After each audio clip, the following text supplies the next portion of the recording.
Hello everybody, it's Mike with the 1974 GMC Motorhome. Kind of show you what's some progress that we made, or that I made so far, I guess. So this is the panel where the air ride used to be, and it is going to be, or it's now, with a heat air conditioning for the vintage air. And I did this for a couple of reasons. Number one, it fits in there better than it would have in the original location, which was up here.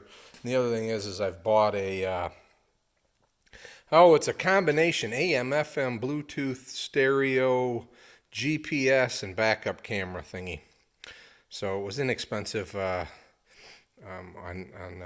Amazon. So we'll see what happens there.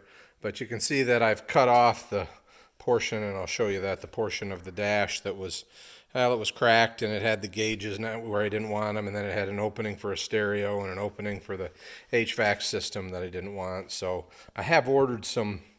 It looks like it's a close match to this vinyl wood to cover that with, or I could paint it black or whatever. More about functionality at this point. But if you look at the panel, I did upgrade the 12 volt here. I was going to do a USB, but then I decided I have a USB thing I can plug into that, and I could also maybe use that for like a car vac or something like that. So I decided to stay with a 12 volt outlet. Then you can see my trans temp, and then this is my air ride gauge, and then I've got a momentary contact switch on both sides.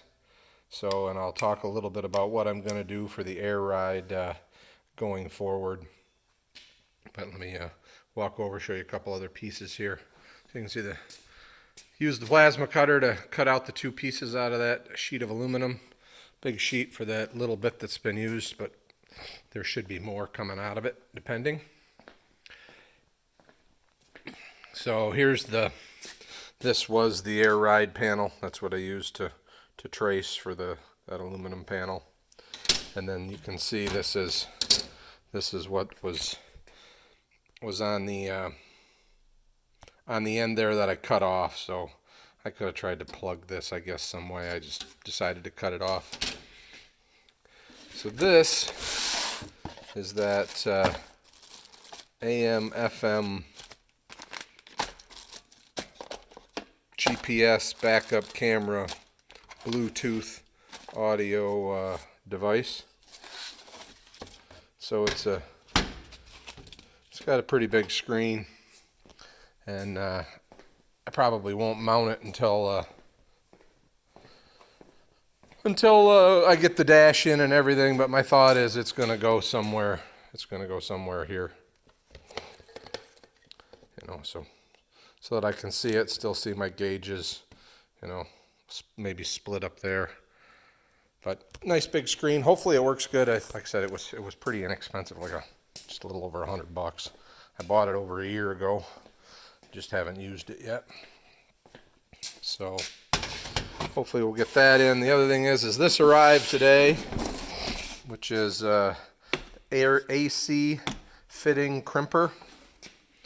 Now it looks identical to the vintage air system, except for instead of being like $225, it was like $65 or $70. So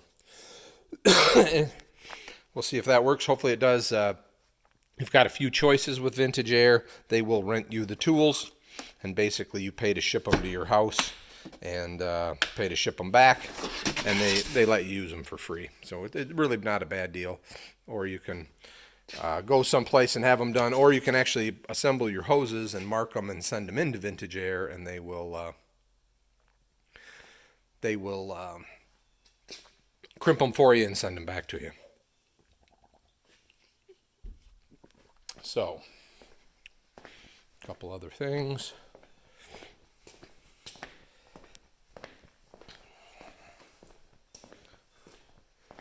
There's the air compressor and tank that I bought by Air, 2000 and 2005 is the part number on it.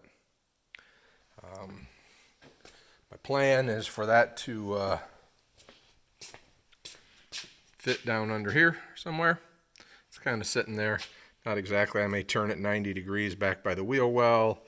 Got to figure out the shift cable kind of goes through there, so a little bit of work yet to do. This is the wiring for the cruise control. And you can, I don't know if you, yeah, I'm pretty sure you saw it with all the bracketry and everything back in out here. Mounted up. I have the air dryer to mount for the air conditioner, the overflow tank for the radiator, and the wiper washer tank have to be mounted yet under there. So that'll be fun, I'm sure. So the other thing I've been working on is getting everything wired up. So you can see, I'm starting to see that the wires are being kind of routed. I did take the time to put the footwell in that I got. I think that came from Applied. I got that put in and kind of started. So the accelerator pedal could be mounted and everything. And so there's some wires hanging out here. There's the power for that power plug on the dash. This is wires getting prepped for that stereo. So we've got a ground. We've got a hot all the time. We've got a lighting circuit from the dash lights. And then we've got a ignition circuit. This is the speakers, but I'm not going to be able to use them because that stereo does have discrete grounds for each speaker. So I'm going to leave those under the dash.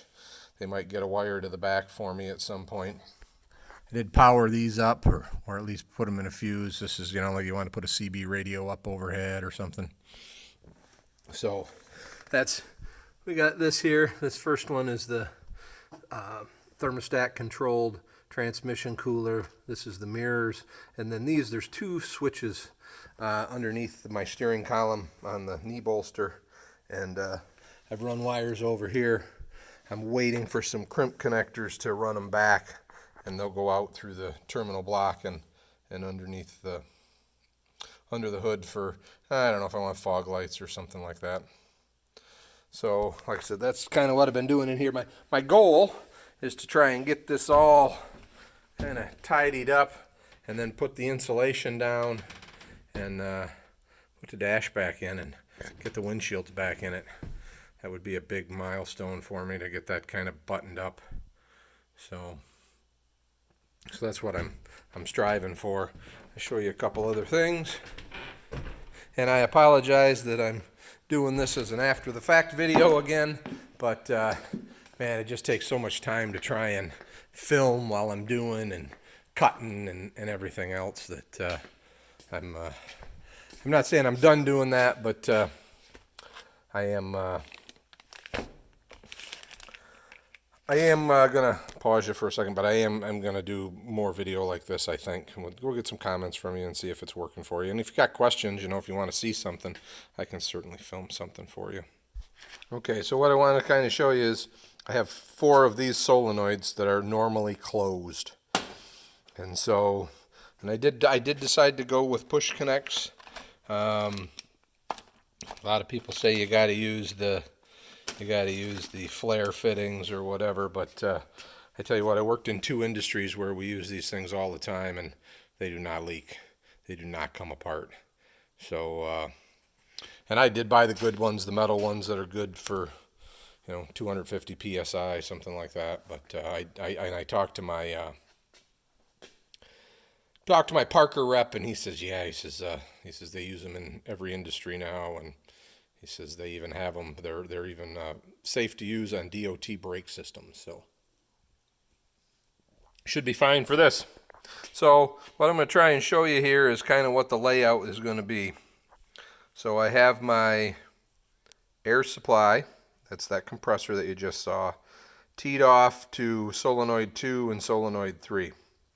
So if I want to take the driver's side up, I energize solenoid 3 and pressure flows to the bag. If I want the passenger bag to go up, I energize solenoid 2 and air pressure goes to that bag. If I want to lower it, I energize S1 and it lets air out of the passenger bag. And if I energize S4, it lets air out of the driver's bag. So that's kind of the system I have set up. I may tee off of that with another solenoid or another. It'll have to be a different type of valve, either a pilot operated or open closed with a motor instead of a solenoid to run if I want to run the, I'll say, the automatic system. Right now my automatic system's been disconnected since I got it, and the switches are leaking and what have you. So, but if I decide at some point to redo that system, I'll have to add a another T, if you will, in the air supply, and have another route to the bag, if you will.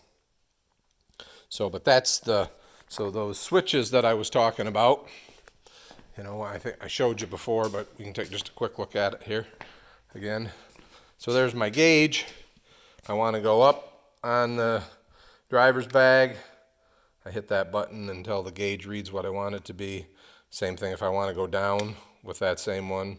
I momentary down, and then here's your passenger up and down. So that's kind of the system I've worked out. We'll get the compressor mounted, and I guess it'll all be new stuff. I probably could have used the original compressor, which I had rebuilt, but the air tank was bad, and it was pretty reasonable, like $250 for that air tank and compressor. So hopefully it works. I got that information of what to get at, if you will, from Jim Bounds, and so relatively happy. Still waiting on parts for the old Power Wagon, but we're moving along. It is just slow. As I told my wife, my next camping trip is the end of June, and I don't know if we'll make her or not. So, all right, everybody, have a good day. We'll talk to you later.